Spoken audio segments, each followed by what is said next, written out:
આપણી સંકલ્પ ન્યૂઝ ચેનલને સબસ્ક્રાઇબ અને લાઇક કરો, બેલ આઇકન દબાવો જેથી આવનાર ન્યૂઝ અપડેટ્સની નોટિફિકેશન આપના મોબાઈલ પર સૌથી પહેલા પહોંચે. Like, subscribe and share the video.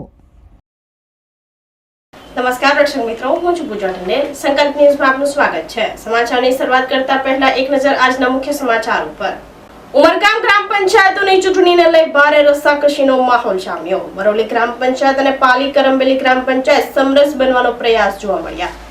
Umargam તાલુકામાં ગ્રામ પંચાયતોની ચૂંટણીને લઈ ભારે રસાકસીનો માહોલ જામ્યો છે. ત્યારે 22 ગ્રામ પંચાયતોની ચૂંટણીને લઈ ઉમેદવારી પત્રક ચકાસણી સાથે સમરસ ગ્રામ પંચાયત બને તેવા પ્રયાસો પણ જોવા મળ્યા હતા.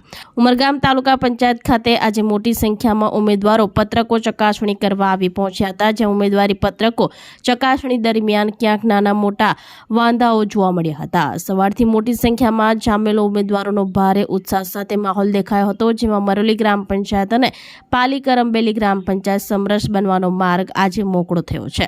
મરોલી અને પાલી કરંબેલી ગ્રામ પંચાયતમાં એક જ પેનલે સરપંચ અને સભ્યો માટે ઉમેદવારી પત્રકો ભરતા 2 ગ્રામ પંચાયતો સમરસ બનવા જઈ રહી છે. હાલ અન્ય કેટલીક ગ્રામ પંચાયતોમાં પણ 2 પેનલો વચ્ચે મનમેળ થાય તેવા પ્રયત્નો હજી ચાલી રહ્યા છે. ઉમેદવારી પત્રક ખેંચવાના સમય દરમિયાન જો કોઈ પેનલોનો મનમેળ થાય તો કદાચ હજી ક્યાંક કોઈ ગ્રામ પંચાયતો માટે આશાવાદ રાખવામાં આવી રહ્યો છે. તો સમરસ ગ્રામ પંચાયતના ભાવિ સરપંચો હવે ગામનો ઉપકાર માની રહ્યા છે. મરોલી પંચાયત જે સમરસ બની છે એ માટે હું ગામના આગેવાનોનો અને ગામજનોનો ખૂબ ખૂબ આભાર વ્યક્ત કરું છું. અને એ માટે હું ખાતરી આપું છું કે ગામે જે મને વિશ્વાસ મૂક્યો છે એના ઉપર હું ખરી ઉતરીશ અને ગામના વિકાસમાં સંપૂર્ણ સહયોગ આપીશ. સૌનો સાથ અને સૌનો વિશ્વાસ અને સૌનો વિકાસ એ જ મારું મુખ્ય ધ્યેય રહેશે.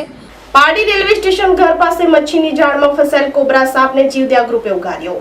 પારડી રેલવે સ્ટેશન પાસે રહેતા અમન હળપતિના ઘર પાસે મચ્છીની જાળમાં એક સાપ ફસાઈ ગયો હતો. જેની જાણ જીવદયા ગ્રુપ પારડીને કરતા પ્રમુખ અલી અંસારીના માર્ગદર્શન હેઠળ સભ્યો યાસીન મુલતાની, ઋષિ ઠાકુર અને રોનક રાણા ઘટના સ્થળે દોડી ગયા હતા. જ્યાં જોતા ઝેરી કોબરા સાપ હોવાની જાણ થઈ હતી. જેને જાળીમાંથી સહી સલામત રીતે કાપી સાપને ઉગારી લેવામાં આવ્યો હતો.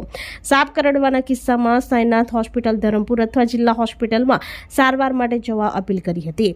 આ અંગે વન વિભાગને જાણ કરી કોબરા સાપને જંગલમાં મુક્ત કરવાની તજવીજ હાથ ધરી હતી.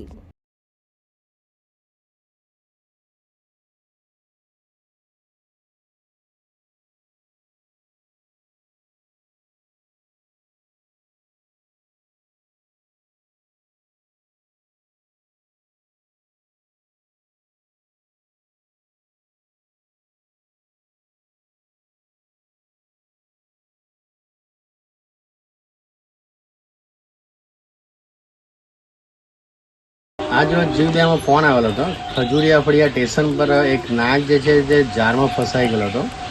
3-4 દિવસ અગાડી તમે સોશિયલ મીડિયામાં જોયું હોય તો તમને ખબર છે કે મુરલીવાલા હોસલા જે છે તે સાપ રેસ્ક્યુ કરતા છે બહુ ઘણા વર્ષોથી, અનુભવી છે. પરંતુ હાલની દ્રષ્ટિએ જે તમે જોયું ને, જે જારમાં ફસાઈ ગયેલો એ જ ટાઈપ જારમાં એમને બી ફસાઈ ગયેલો. પણ કોઈ નાનકડી બેદરકારી ને ચૂક, આપણી એક નાનકડી ચૂક એમને એક સાપ કઢી ગયો. એ જે સાપ હતો તે કોબરા જાતિનો સાપ હતો. જે આ હમણાં મેં પકડ્યો છે તે આ જે કોબરા જાતિનો સાપ છે એમાં નિરોટોક્સિન ઝેર આવે. એ ભાઈને પણ કઢ્યો અને એ લોકો 40 મિનિટમાં હોસ્પિટલમાં પહોંચી ગયા. તો પણ થોડા સિરિયસ હતા ને સારું એમને થઈ ગયું. હાલમાં એ લોકો ઘરે પહોંચી ગયા. પરંતુ આજે એક રેસ્ક્યુઅરને બી જીવ જોખમમાં છે. બહુ મોટી વાત છે. ને તમારી નાનકડી ભૂલ એ તમને મોતના ખાડા સુધી લઈ જાય. રેસ્ક્યુઅર બધાને એક જ વાત કરું છું કે શાંતિથી પકડો અને ધ્યાનથી પકડો. ને જે આજુબાજુના રહેવાસી ઇલાકો છે તેમાં જો સાપ આવી જાય તો જીવદયા ગ્રુપને કોન્ટેક્ટ કરી અને સાવચેતીપૂર્વક સાપને પકડાવો. જીવદયા ગ્રુપ પાર્ટી. વલસાડમાં ઠેર ઠેર વટ સાવિત્રી પર્વની ધાર્મિક વિધિ સાથે મહિલાઓએ પતિના લાંબા આયુષ્ય માટે પૂજા કરી. વલસાડમાં ઠેર ઠેર આજ રોજ વટ સાવિત્રીની ઉજવણી ધાર્મિક વિધિપૂર્વક કરવામાં આવી હતી. સનાતન ધર્મમાં વટ સાવિત્રી વ્રતનું વિશેષ મહત્વ છે. આ પવિત્ર દિવસે પરણી સ્ત્રીઓએ કુમાર છાત્રાલય, તિથલ રોડ, બિલેશ્વર દર્શન, સ્વર્ગાશ્રમ, બીડભંજન મહાદેવ મંદિર, મોગરાવાડી સહિત વિવિધ ગ્રામ્ય વિસ્તારમાં ઉત્સાહપૂર્વક વડના વૃક્ષની પૂજા કરીને પોતાના પતિના દીર્ઘાયુ અને સુખી વૈવાહિક જીવન માટે પ્રાર્થના કરી હતી. ઘણા સ્થળોએ મહિલાઓ આ દિવસે ઉપવાસ પણ રાખે છે. આ વ્રત રાખવાથી લગ્ન જીવનમાં સુખ સુખ અને શાંતિ આવે છે. હિન્દુ પૌરાણિક કથાઓ મુજબ આ દિવસે દેવી સાવિત્રીએ મૃત્યુના દેવતા ભગવાન યમરાજને તેમના જીવનસાથી સત્યવાનનું જીવન પાછું માંગવા માંગ કરી હતી. તેમની ભક્તિના કારણે ભગવાન યમરાજ તેમના મૃત પતિને જીવનદાન આપ્યું હતું. આ દિવસે વડ અને સાવિત્રીને દેવી સાવિત્રી તરીકે પણ પૂજવામાં આવે છે.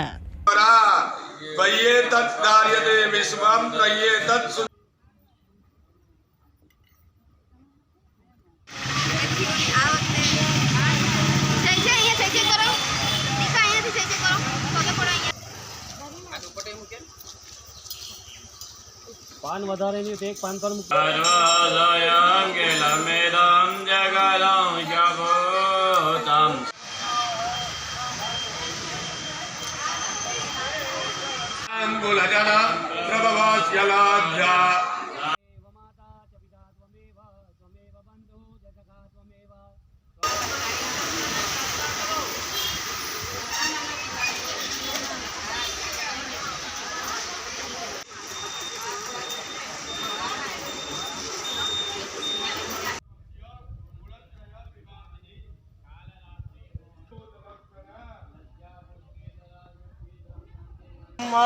जतु यतः समीहसे ततो नो भयं गुरुः छन्ना गुरुभजाभ्यो.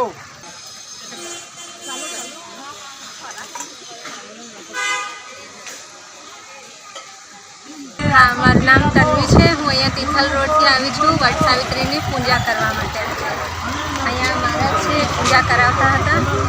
આ પૂજા આપણે હસબન્ડ માટે કરતા હોય છે, એમના લાંબા આયુષ્ય માટે.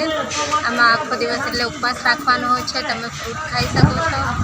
આનાથી હસબન્ડની આયુષ્ય વધે છે, સારું જીવન, બસ લગ્ન જીવન સુખી રહે તે માટે પૂજા કરીએ છીએ.